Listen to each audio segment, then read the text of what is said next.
There are people realisation ಅನ್ನೋದು ತುಂಬ ಲೇಟಾಗಿ ಆಗುತ್ತೆ ಕೆಲವರಿಗೆ.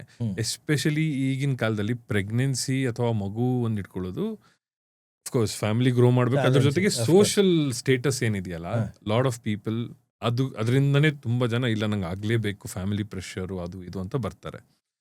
ಇವಾಗ ಲೇಟಾಗಿ ರಿಯಲೈಸ್ ಆಗಿರುತ್ತೆ ಏನೋ ಒಂದು ಪ್ರಾಬ್ಲಮ್ ಆಗುತ್ತೆ. ಆ್ಯಂಡ್ ಒಂದು ರಿಸರ್ಚ್ ಓದೋವಾಗ ಈ ಆಟಿಸಮ್ ಕೇಸಸ್ಸು ಇಂಡಿಯಾದಲ್ಲಿ ವರ್ಲ್ಡ್ ವೈಡ್ ಜಾಸ್ತಿ ಆಗ್ತಾ ಇದೆ. ಆ್ಯಂಡ್ ಸಮ್ವೇರ್ ಅದು ಹೇಳ್ತಾ ಇತ್ತು that delayed pregnancy could be one of the reasons ಅಂತ. Could be. Do you think ಇದು ನಿಜಾನ sir? And are you seeing a lot of, do you see a lot of such cases in your patients? ನಾವು ಇದನ್ನ autism spectrum disorder ಅಂತ. ಅಂದ್ರೆ there are lots of autism ಅಂದ್ರೆ ಒಂದೇ condition ತರ Right. There are many different ways of autism basically. Many different ways. Exact reason ಇನ್ನೂ ಯಾರು ಕಂಡುಹಿಡಿಯಕ್ ಆಗಿಲ್ಲ. ಸೊ ಮೆನಿ ಥಿಯರೀಸ್ ಇದೆ ಇದರಿಂದ ಅದರಿಂದ ಅಂತ. ಎಸ್, ಏಜ್ ಆಗ್ತಾ ಆಗ್ತಾ ಆಸ್ ಐ ಆಲ್ರೆಡಿ ಟೋಲ್ಡ್ ಏನಂತಾರೆ ಅಂಗವಿಕಲತೆ, ಬುದ್ಧಿಮಾಂದ್ಯತೆ ಅದೆಲ್ಲ ಆಗೋ ಚಾನ್ಸ್ ಇದೆ. ಯಾಕೆಂದ್ರೆ again one is age related, the ranking I told you the eggs will definitely.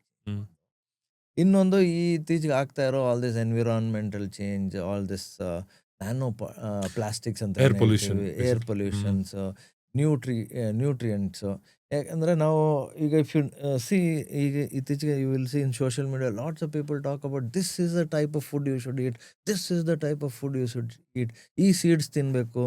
ಯಾವುದಕ್ಕೂ ಆ ಥರ ಏನು ಅಂತಾರೆ ಸೈಂಟಿಫಿಕ್ ಪ್ರೂಫ್ ಅಂತ ಏನಿಲ್ಲ. So when you do anything over then obviously it will have side effect. Yes we do. ಈಗ ಇತ್ತೀಚೆಗೆ ಸಾಕಷ್ಟು ನೋಡ್ತಾ ಇದ್ದೀವಿ ಸ್ಪೆಷಲ್ ಕೇರ್ ಚಿಲ್ಡ್ರನ್ನ, but we cannot specifically put it on what is it called age related.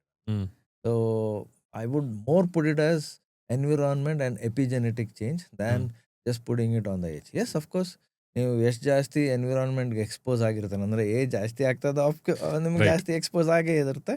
So that is how the things also change. So ಒಂದು particular reason ಅಂತ ನಮ್ಗೆ ಗೊತ್ತಾಗಿದ್ರೆ probably we could have treated that. It could be, but it is not proven yet. It could be not proven. ಕೆಲವು time ಮಧ್ಯದಲ್ಲಿ ಏನು ಬಂತು, folic acid is bad ಅಂತ ಬಂತು. ಆಮೇಲೆ ಮಧ್ಯದಲ್ಲಿ ಕ್ಯಾಲ್ಸಿಯಂ ಜಾಸ್ತಿ ಕೊಟ್ಟರೆ ಇಲ್ಲ D3 ಜಾಸ್ತಿ ಕೊಟ್ಟರು ಆಗ್ಬೋದು ಅಂತ. So what exactly we do not. Okay, all are theories. But yes, ನಾನು ಯಾವಾಗಲೂ ನಮ್ಮ ಪೇಷಂಟ್ಸ್ಗೆ ಏನು ಹೇಳೋದಂದರೆ, you are taking all processed foods, avoid taking process. ತುಂಬಾ ಪ್ರಾಸೆಸ್ ಆದಷ್ಟು ಇಟ್ಸ್ ನಾಟ್ ಗುಡ್. ಈಗ ಸಿಂಪಲ್ ಆಗಿ ಹೇಳ್ಬೇಕಂದ್ರೆ, ಮೊನ್ನೆ ಯಾರೋ ಹಂಗೆ ಕೇಳಿದ್ರು, ಸರ್ ನಾನು ಪ್ರೆಗ್ನೆಂಟ್ ಆಗಿದ್ದೀನಿ, ಫುಲ್ ರೆಸ್ಟ್ ತೊಗೋಬೇಕೀಗ. ಓಕೆ, ಹಂಗಂದ್ರೆ ನನ್ನ ಪ್ರೆಗ್ನೆನ್ಸಿ ಚೆನ್ನಾಗಿರುತ್ತೆ ಅಂತ. ನಾನು ಹೇಳಿದೆ, you go ask your grandmother, ನಿಮ್ಮ ಅಜ್ಜಿಗೆ ಹೋಗಿ ಕೇಳಿ ಹಿಂಗೆ ಮಾಡೋದ ಅಂತ. ಅವರು ಹೊಲದಲ್ಲಿ ಕೆಲಸ ಮಾಡಿ ಅಲ್ಲಿ ಇಲ್ಲಿ ಓಡಾಡಿ ಅವ್ರು ಪ್ರೆಗ್ನೆಂಟ್ ಇದಾರೆ ಅಂತಾನೆ ಗೊತ್ತಿರ್ತೀನಿ ನಾನು ಕೆಲವು ಟೈಮು. ಏನು ಗೊತ್ತಿರ್ತೀನಿ, ನಡೀತಾ ಇರೋದು. ಓಕೆ, ದೆನ್ ಅವ್ರಿಗೆಲ್ಲ ಎಲ್ಲ ಚೆನ್ನಾಗಿರೋದು. ಅವಾಗ ಮಕ್ಕಳು ಅವಾಗಲೂ ಅಂಗವಿಕಲತೆ ಕಮ್ಮಿ ಇತ್ತು, ನಾರ್ಮಲ್ ಡೆಲಿವರಿ ಆಗೋದು. ಸೊ ನಮ್ಮ ಪೂರ್ವಜರು ಏನು ಮಾಡ್ತಿದ್ರು ಅದೇ ಥರ ನಾವು ಡಯಟ್ ಫಾಲೋ ಮಾಡಿದ್ರೆ then it will all be good. Seasonal foods ಅಂತ ಇರುತ್ತೆ ಸರ್. ಏನಂದರೆ ಮೊದಲೇನಾಗ್ತಿತ್ತು, ಈ ಒಡಿಸೆ ಈ 3 ತಿಂಗಳು ಇದೇ ಬೆಳಿಬೋದು, ಈ 3 ತಿಂಗಳು ಇದೇ ಬೆಳಿಬೋದು, ಇದೇ ಸಿಕ್ಕೋದು ಇದೇ ತಿನ್ನೋದು, ಅದೇ ಇದ್ದಿದ್ದು. ಬಟ್ ಈಗ ಏನಂದ್ರೆ ನೀವು 6 ವರ್ಷ ಮುಂದೆ ಬೆಳೆದಿದ್ನು ಇಟ್ಕೊಂಡು ಈಗ ತಿನ್ಬೋದು. So because of this kind of a thing we have lost the ಸೈಕ್ಲಿಸಿಟಿ.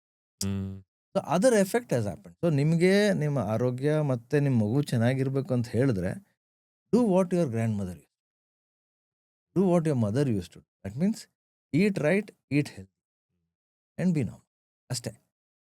Wonderful, sir. I think such a basic thing. Most of us very fail to basic, very basic. ನಾವು ಅದನ್ನ ಅವ್ರನ್ನ ಈಯಾಡ್ಸಿ ಹಿಂಗೆಲ್ಲ ಮಾಡ್ತೀರಾ ಅಂತ. 8 ಗಂಟೆಗೆ ಮಲ್ಕೊಂತೀರಾ, 7 ಗಂಟೆಗೆ ಮಲ್ಕೊಂತೀರಾ. ಅದೇ, ದಟ್ ಈಸ್ ಆಲ್ ಆಕ್ಚುಲಿ. ಈಗ ನೋಡಿ ಎಷ್ಟೊಂದು ಅದ ಸ್ಟಡೀಸ್ ಆರ್ ಟೆಲ್ಲಿಂಗ್, ಯಾಕೆ ಇಷ್ಟು ಯಂಗ್ ಏಜಲ್ಲಿ ಹಾರ್ಟ್ ಅಟ್ಯಾಕ್ ಆಗ್ತಾ ಇದೆ ಜನಗಳಿಗೆ ಬ್ಲಾ ಬ್ಲಾ ಅಂತ ಹೇಳ್ತಿದ್ರಲ್ಲ. ಎಲ್ಲಿ ನಿದ್ದೆನೇ ಇಲ್ಲ.